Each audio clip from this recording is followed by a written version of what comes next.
After the conquest, when men looked up, they saw dragons. Nobles learned to keep their eyes down, but the gods weren't used to sharing the heavens. When Aegon died, the High Septon led the Faith and its army in revolt, claiming that the Valyrian tradition of wedding brother to sister was an abomination in the eyes of the Seven, though no one could explain where the divine mother and father had come from. My ancestor Maegor the Wise, or Maegor the Cruel as men slander him, put a bounty on the head of every militant priest, and miraculously, the Faith soon returned to the sects. With Dawn in the fold and the Faith put in its place, none in Westeros were left to oppose my family, so we started opposing each other. In the Dance of Dragons, a Targaryen princess tried to steal her brother's throne. Thanks to her stupidity, most of our dragons died, though one, thankfully, ate her before it did. But even without our dragons, we were still the blood of old Valyria, which proved just as dangerous. One of my foolish ancestors didn't see what separated his bastards from our family proper and legitimized them all on his deathbed. Adopting the name Blackfire, the bastards proved their nature and tried to seize their father's kingdom. And when they failed, their sons tried. When the sons failed, their grandsons tried, until finally Sir Barristan the Bold, Knight of the Kingsguard, slew Meleys the Monstrous in the War of the Ninepenny Kings, ending the last of the Blackfire line. Ultimately, without our dragons and with our blood diluted by commoners, we failed to see the greatest threat growing under our noses. As the saying goes, every time a Targaryen is born, the gods flip a coin. They must have dropped the one for King Aerys, for at first he seemed to have dodged the family madness. But as he grew older, he began to see conspirators everywhere, and where there were none, he worked to create them. As one of his Kingsguard, I saw firsthand that a king who couldn't rule his own mind couldn't rule 7 kingdoms. We endured his reign because we hoped his son Rhaegar would right the realm when he ascended to the throne. But then Rhaegar proved as mad as his father and snatched Lyanna Stark, daughter of the Warden of the North and betrothed to Robert Baratheon, Lord of the Stormlands.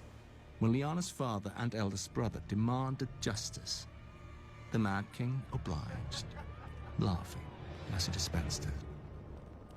Unsatisfied with only 2 murders, the Mad King then ordered Jon Arryn, Lord of the Vale, to execute his 2 wards, Robert Baratheon and Eddard Stark. Instead, Jon Arryn raised the Vale in revolt, Ned Stark slipped past royalist sentries and raised the north, and Robert won 3 battles in a single day to unite the Stormlands behind him, only to be defeated by a royalist army and forced to flee, leaving his home of Storm's End besieged. The Hand of the King finally cornered Robert in the town of the Stony Sept and sent his soldiers door to door searching for the rebel leader. But the villagers hated the Mad King and loved Robert, and kept him one step ahead of the soldiers, until only one refuge remained. As the soldiers closed in, all the town bells rang out. Hearing of Robert's plight, our father and Jon Arryn had rushed to the Riverlands and enlisted our grandfather Hoster Tully to help them. Together, they routed the Hand's army and rescued Robert. To celebrate and cement the Tully alliance, our father wed our mother Catelyn, and Jon Arryn took our aunt Lysa. Only a fortnight later, both men rushed back into the field, for the dragon had finally woken. While my father's servants were losing my father's kingdoms, my brother Rhaegar had been cooped up with his mistress, whore, whatever else, I'd call her a distraction. But now Rhaegar came to his senses and returned to King's Landing. He persuaded our father to summon his estranged friend, Lord Tywin Lannister, the richest and most powerful lord in the realm. Rhaegar himself would lead the royal army against the usurper, Robert. On the banks of the Trident, my brother fought the man whose wife he'd stolen, and who fought to steal his birthright in return. In the end, Robert wanted it more.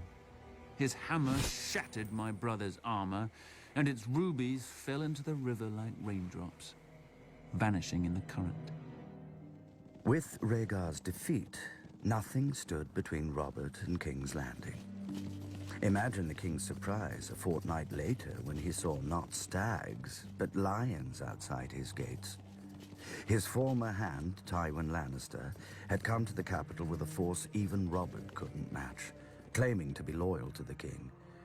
Trusting what he wanted to believe, Aerys ordered the gates opened, and the Lannister forces dutifully began to rape, pillage, and murder the king's actual loyal subjects.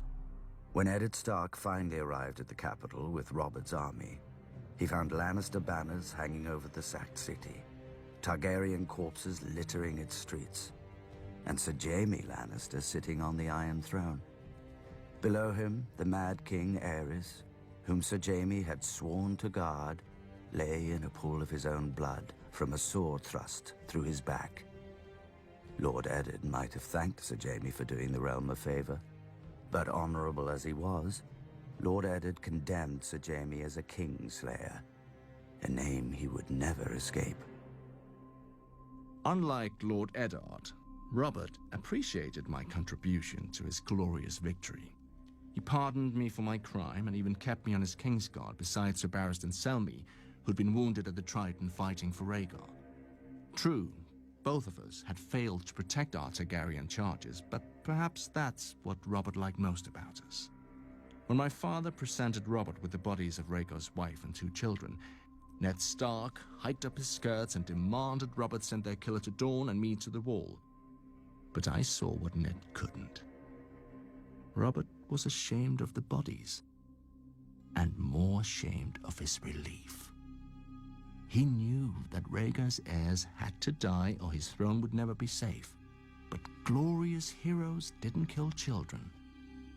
They simply didn't punish their murderers. No doubt I would have suffered a similar fate. But my father had wisely sent me and my pregnant mother to Dragonstone.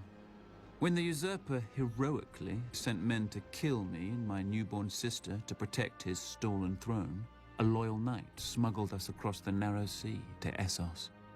And so the last dragons of Valyria, heirs to the greatest dynasty from the greatest civilization this world has ever known, slept in sewers and foraged for scraps in alleyways, one step ahead of the usurper's knives, and one step behind the whispers of his spy master, Varys. But we won't run forever. One day I'll return to my kingdoms with an army, take back my throne, and repay all traitors with the only coin my family knows: fire and blood.